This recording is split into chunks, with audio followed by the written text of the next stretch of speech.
I'm actually sitting in mine right now in my own backyard in Guelph. And that came about because of the pandemic. I spent my career working in engineering, and like many people, I was sent home in March 2020. With a laptop and kind of figure it out sort of attitude. So I really enjoyed working from home, but I didn't have a good place to do it. I was in an unfinished basement, cold basement. It just wasn't a good setup for work.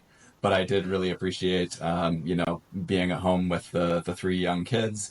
Um, just being available to them a bit more. I kind of gained an extra hour in my day, not having to commute to Cambridge. Yeah, I just felt like it was a good fit for me, but I didn't have the space. So the sort of idea for creating this small cabin in your backyard where you could work came up sort of in that, probably first month of working from home.